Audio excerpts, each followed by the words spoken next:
arena left completely shocked as Ravishing Rick Rude pins the Ultimate Warrior to win the WWE Intercontinental Championship, with a little assist from his manager, The Brain. Hey, if the ref doesn't see it, he can't call it. Those are the breaks. With the crowd buzzing from the monumental upset, it was time for WrestleMania V to deliver its main event. The Macho Man Randy Savage defending the WWE Championship against his former best friend and Mega Powers partner, Hulk Hogan. Yeah, the Macho Man Randy Savage. Dig it. He was one of a kind. He was intense. He was a great athlete. Everything about him was 100% perfect for sports entertainment and professional wrestling. While the split of the Mega Powers was made official on a February 1989 edition of the main event, the cracks had been obvious to many long before that fateful night. Hogan and Savage's friendship had been beneficial to both, which was never more evident than the year prior at WrestleMania IV. On this evening, the vacant WWE Championship was to be decided in a 16-man, one-night tournament. In an absolutely brilliant display of athleticism and heart, the Macho Man would compete in 4 different matches to claim the championship. But it was in the final against the $1 Million Man Ted DiBiase that Savage would run into seemingly more trouble than he could handle. In DiBiase's corner was Andre the Giant. Throughout the match, Andre interjected, bringing Savage's offense to a halt, or distracting him for attacks by DiBiase.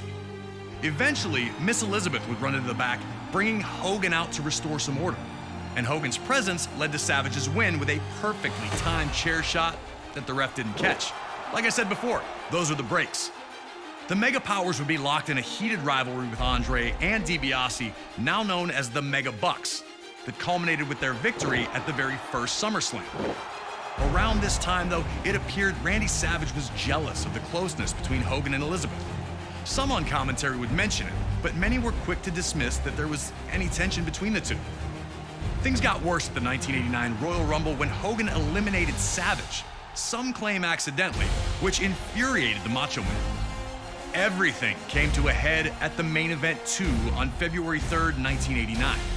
The Mega Powers would compete in tag team action, looking to show the bond was still strong. After Miss Elizabeth was caught up in the action, Hogan would take her to the back for medical attention, leaving the Macho Man alone.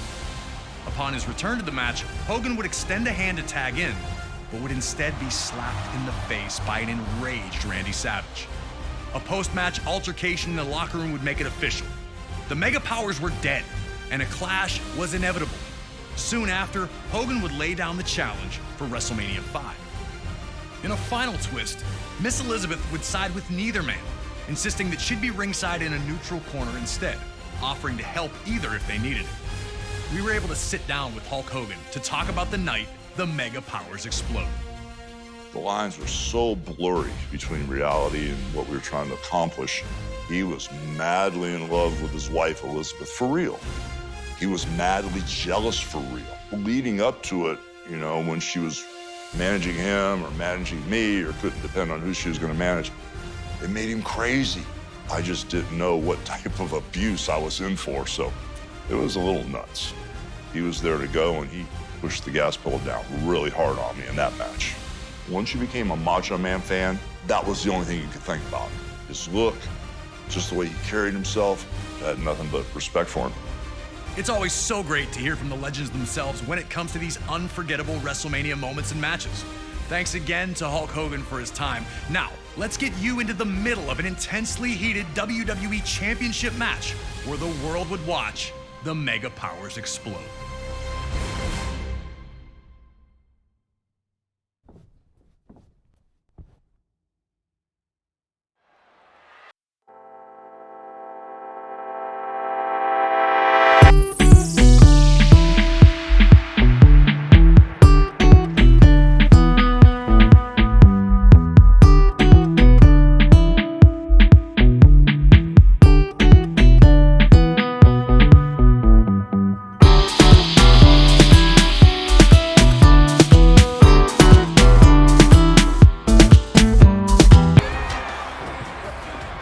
Came into this match incensed, and the Macho Man looked to use that to his advantage early.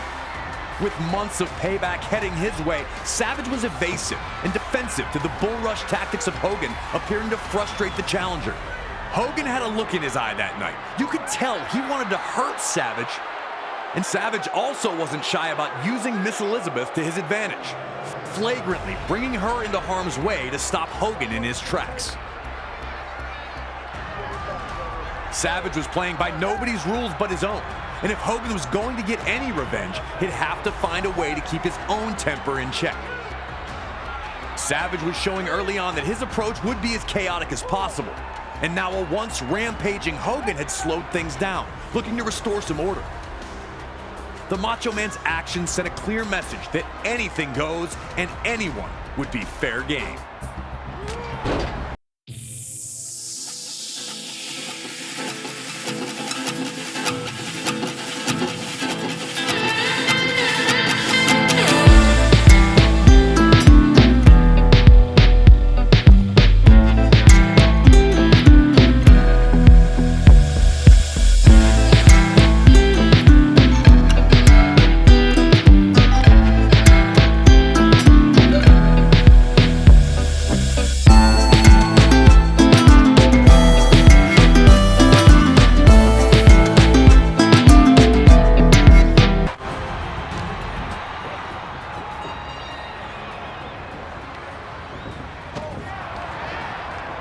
Savage had, for the moment, managed to turn the tide with a well-placed boot.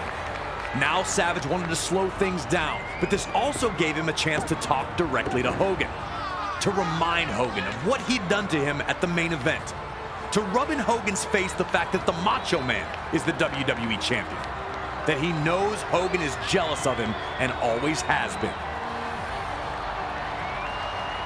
To look over at Miss Elizabeth and taunt her, because Savage doesn't for 1 second believe that she's neutral at all. The Macho Man was getting some energy back while slowly sucking the life out of Hogan. Could the cheers of the Hulkamaniacs get him back to his feet?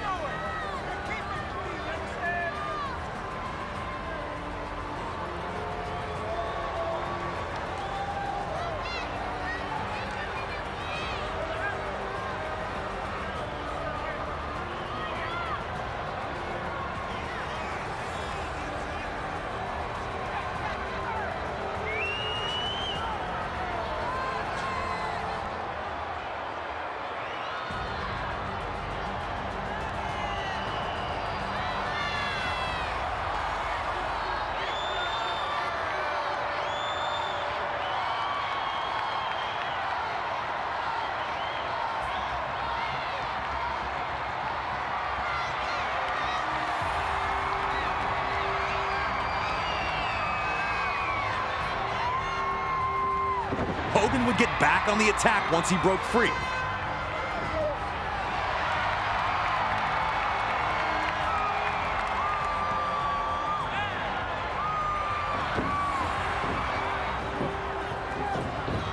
Why not go for the leg drop?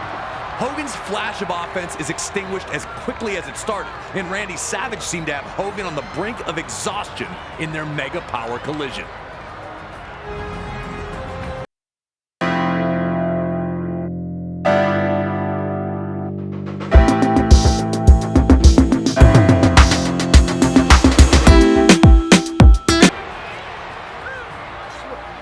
In one of the more surprising moments of this match, Miss Elizabeth proves herself true to her word, stopping Hogan from running Savage into the ring post, maintaining her neutral status.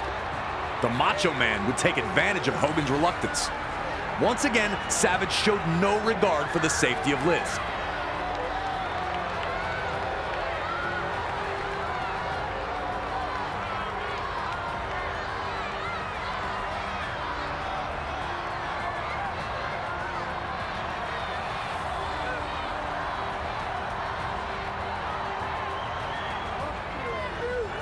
Fed up with her presence, Savage would insist to the referee that she be removed, and she'd be escorted back to the locker room. Having his constant distraction removed seemed to invigorate Savage. He was looking to put the finishing touches on what had been a master class to that point, just moments away from showing that it was Savage who was the true force of the Mega Powers, not Hogan. Looking to set up his vaunted flying elbow, Savage would target Hogan's throat.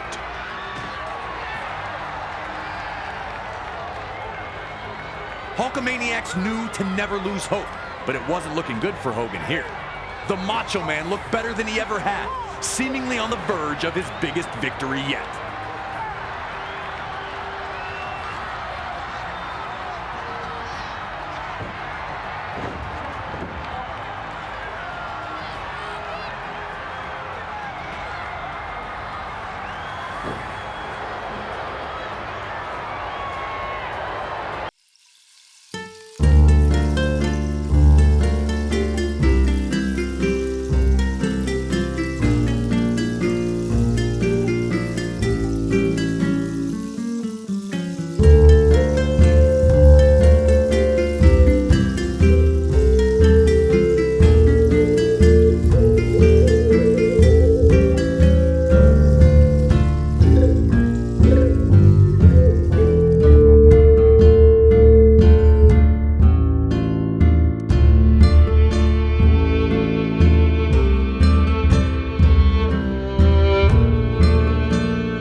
California.